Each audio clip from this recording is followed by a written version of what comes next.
Good morning student. आज हम लोग भौतिक विज्ञान पार्ट 1 में चल कुंडली धारा मापी के प्रकार के बारे में पढ़ेंगे। पिछली कक्षाओं में चल कुंडली धारा मापी के बारे में हम लोगों ने पढ़ा था। धारा मापी क्या है, मूविंग कॉइल गैल्वेनोमीटर के बारे में। तो देखिए, मूविंग कॉइल गैल्वेनोमीटर दो प्रकार का होता है। पहला होता है सस्पेंडेड कॉइल गैल्वेनोमीटर, निलंबित कुंडली धारा मापी। दूसरा होता है पिविटेड कॉइल गैल्वेनोमीटर, किलिकित कुंडली धारा मापी। तो चलिए आज देखते हैं निलंबित कुंडली धारा मापी के बारे में। हेडिंग कॉपी में डाल लीजिए, निलंबित कुंडली धारा मापी। इसका कंस्ट्रक्शन क्या है, रचना। इसके लिए फिगर देखते हैं। चित्र में दिखाया गया है, इसमें एक एल्युमिनियम का फ्रेम होता है। फ्रेम लिखा गया है, एल्युमिनियम का फ्रेम होता है जिस पर तांबे के तार को लपेट करके एक आयताकार या वृत्ताकार कुंडली बना लेते हैं।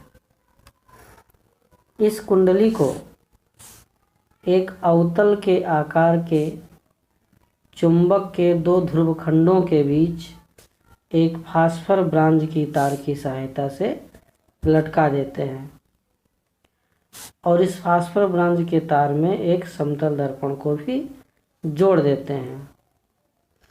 एक स्प्रिंग की सहायता से T1 और T2 दो पिन जोड़ देते हैं, जिनमें हमको जिस धारा को मापना है उसको T1 T2 से जोड़ देते हैं। तो ये कंस्ट्रक्शन हो गया इसका।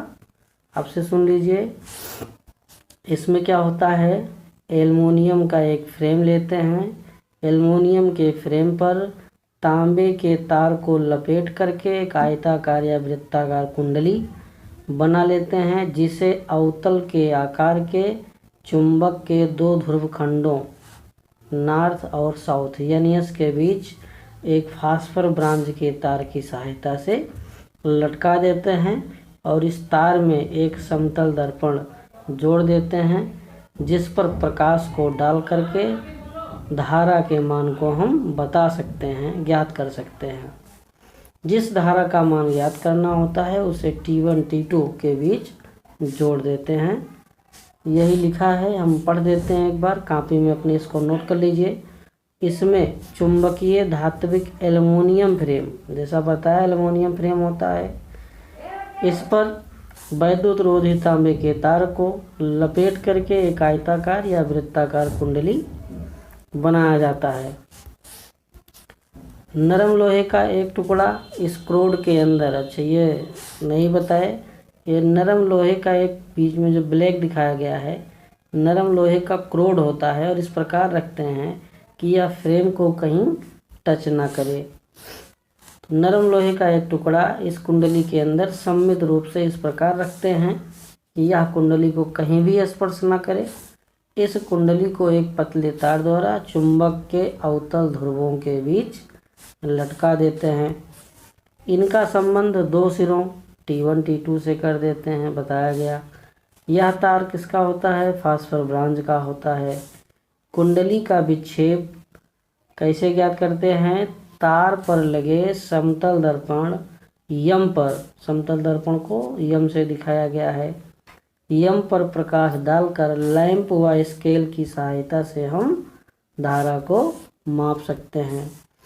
जिस धारा को मापना होता है उसे कहाँ जोड़ते हैं, T1 T2 के बीच प्रवाहित करते हैं और इस संपूर्ण उपकरण को धातु के एक बक्से में रख देते हैं और यह धारा मापी, निलंबित कुंडली धारा मापी 10⁻⁹ एम्पियर की कोट की धारा को मापता है, जबकि किलिकित कुंडली धारा मापी 10⁻⁻6 एम्पियर कोट की धारा को मापता है।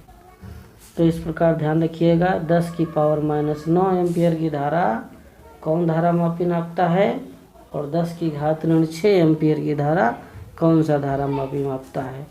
10⁻⁻6 किलिकित कुंडली धारा मापी और 10⁻⁹ अभी बताया जा रहा है आपको कौन सा धारा मापी है, चल कुंडली धारा मापी।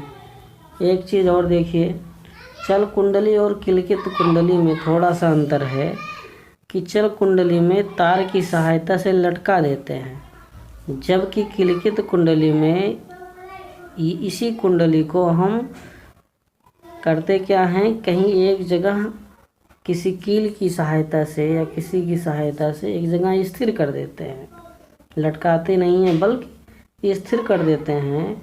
और इसमें दर्पण की जगह एक वृत्ताकार वृत्तीय पैमाना का यूज करते हैं, जिसमें सुई बना रहता है, जिसकी सहायता से हम विक्षेप को ज्ञात कर लेते हैं। इतना अंतर है दोनों में बस। आगे देखते हैं। अब देखिए बहुत ही इम्पोर्टेंट टॉपिक आया, धारा मापी का अमीटर में रूपांतरण कैसे होता है। Conversion of galvanometer into ammeter. जैसे धारा मापी का मीटर में रूपांतरण करते हैं, वैसे धारा मापी का वोल्टमीटर में रूपांतरण करते हैं। इन दोनों को अगले हम 2 क्लासों में, एक पहले क्लास में धारा मापी का मीटर में रूपांतरण के बारे में बताएंगे डिटेल में, और नेक्स्ट क्लास में धारा मापी का वोल्टमीटर में रूपांतरण बताएंगे। और ये बोर्ड पेपर में पूछा जाता है, इम्पॉर्टेंट है। अमीटर क्या है सभी जानते हैं, एक यंत्र है जो वैद्युत परिपथ में धारा की प्रबलता को मापने के काम आता है। मिली एम्पियर की कोट की धारा को मापने वाले यंत्र को मिली अमीटर कहते हैं। तो इसके बारे में डिटेल में अगले क्लास में हम देखेंगे कि धारा मापी का अमीटर में रूपांतरण कैसे किया जाता है। धन्यवाद। आगे अगली क्लास में देखेंगे हम लोग।